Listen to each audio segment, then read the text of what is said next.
Have you ever asked yourself, what would Jesus do? It's a question people have been asking for 2,000 years, and it's every bit as important now as it was then.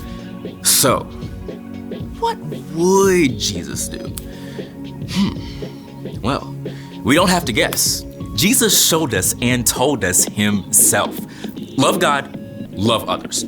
So, when your brother is sad, you can love by listening and encouraging. When your friends argue, you can love by not taking sides and helping to make peace. But living like Jesus is hard if you're not spending time with Jesus. You can read or listen to stories of Jesus in the Gospels, Matthew, Mark, Luke, and John, all about the things Jesus said and did. You can also talk with Jesus, just like a friend. Tell him what you're excited about or what's worrying you. Ask for his help and wisdom. Jesus might bring a verse or picture to your mind or a sense of peace in your heart. The more time you spend with Jesus, the more you can become like Jesus. Then God can work through you to change the world around you. That's why loving like Jesus is an amazing way to worship God with your life. Because worship is about more than just singing loud. It's all about living loud. Welcome to Story Lab. This week, we're taking a look at the story of someone who knew how to look out for the people around him. Hey, guess I didn't get the flower power memo. I got you covered. Oh. All right. That's great.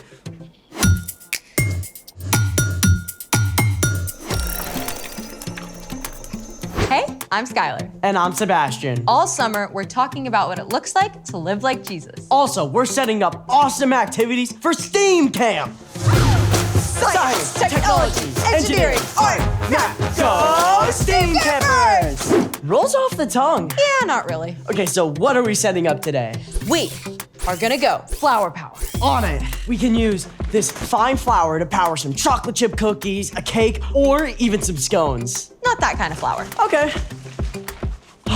We got sunflowers, mangolds. Closer, but still no. Then how are we flower powering? How about a thermal powered flower? That's a tongue twister.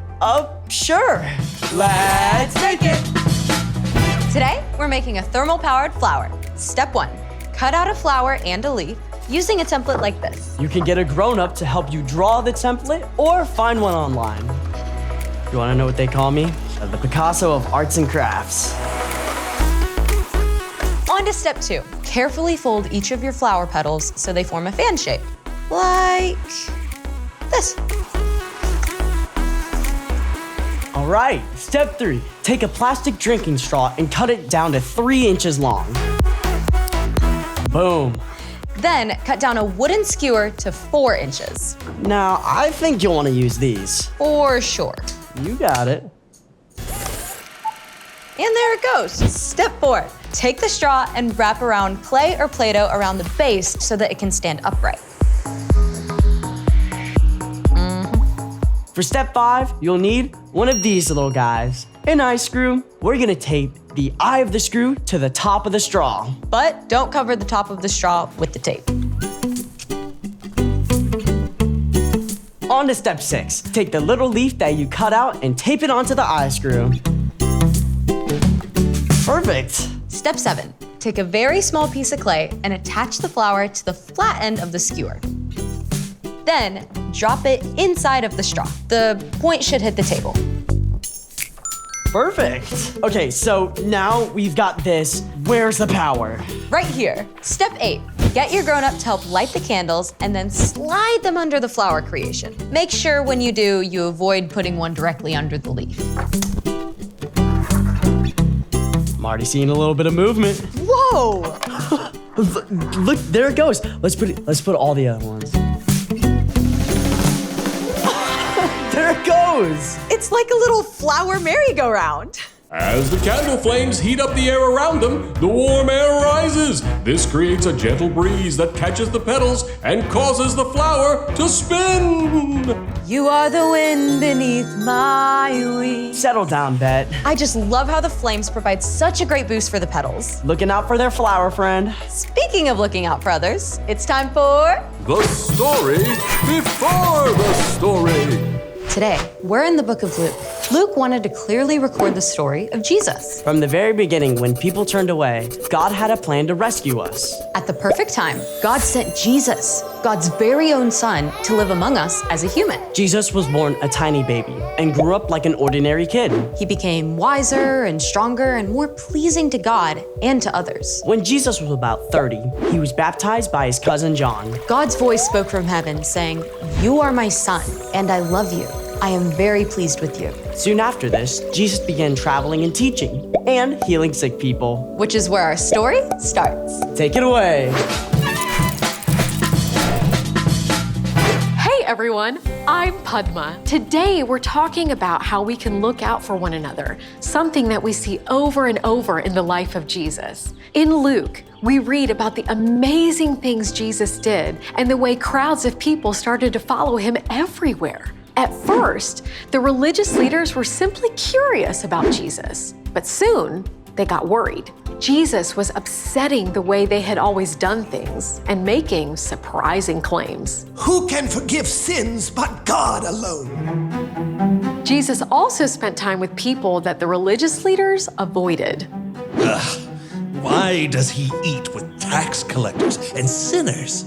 Jesus cared more about people's needs than about keeping up a good appearance. In fact, he allowed his disciples to pick and eat grain on the Sabbath, a day of rest. That's against the law! The religious leaders were talking about the special laws that God had given the Israelites when Moses led them out of Egypt. God wanted the people to learn to rest and to take time to connect with God. Remember to keep the Sabbath day holy. Do all your work in 6 days. Over time, the religious leaders got worried about breaking this law. So they began to put more rules around the Sabbath to make sure they didn't work, like dozens more rules. You couldn't travel more than 1/4 of a mile from your house. You couldn't even light a fire or kill a fly. Those extra rules were not from God. Instead of making the Sabbath more restful, it made it more stressful for most people. One Sabbath day, Jesus entered a synagogue and began to teach. In the crowd sat a man with a weak, twisted hand. Right away, the religious leaders went on high alert. Do you think he's going to heal that man, even though it's the Sabbath? Healing definitely counts as work. Jesus knew right away what the leaders were thinking, so he spoke to the man with the twisted hand. Get up and stand in front of everyone. You can imagine, this man was excited and nervous, but he got up and stood there as everyone stared. Then Jesus confronted the religious leaders. What does the law say we should do on the Sabbath day? Should we do good or should we do evil? Should we save life or should we destroy it? Nobody dared answer. So Jesus spoke to the man with the twisted hand. Stretch out your hand. The man reached out. Everyone could see his hand had become completely whole and good as new. Amazing! Am I right? But the religious leaders did not celebrate with the man who had been made whole. Instead, they got super angry.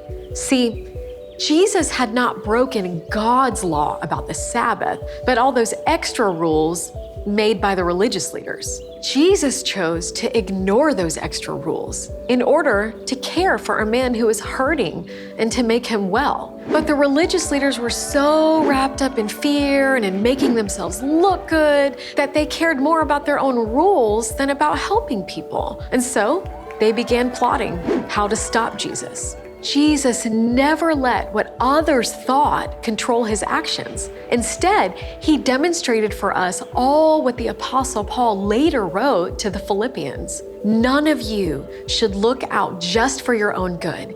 Each of you should also look out for the good of others. And that is the end.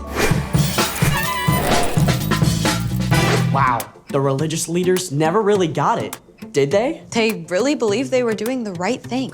They sure did, but in the end, They were just looking out for themselves. So, what's our part in the story? All this summer, we're talking about how we can live and love like Jesus. And when we look at Jesus, we see that he kept his focus on other people instead of on himself. He cared more about looking out for others than making himself look good. That's so hard to do sometimes. I mean, my default setting is me. Yeah, it's easy to think about what I want and what I need. For sure. But you can ask God to take your focus off you and help you look out for what the people around you need. I mean, you could carry some extra pencils or pack an extra snack. So if someone needs one, you can give it to them. You could look out for new people at school or church and invite them to hang out with you. You could be on the lookout for kids who need someone to play with at recess. For kids who need a place to sit at lunch. For kids who need someone to listen. Those are great ideas. And the more time and energy you spend looking out for others, the more God can work through you to change the world around you. I love it. I'm in. Me too. See you next time. So here's the thing. Look out for one another. Your family, Your friends. your classmates. Your neighbor. Because then they can say, "You are the wind beneath my..." I'd rather see it than hear. Who doesn't need a little flower power in their day? Thanks for joining us in the Story Lab. See you next time. Think we can make it go faster with a little more candles? Oh, you're on. That's one. There it goes.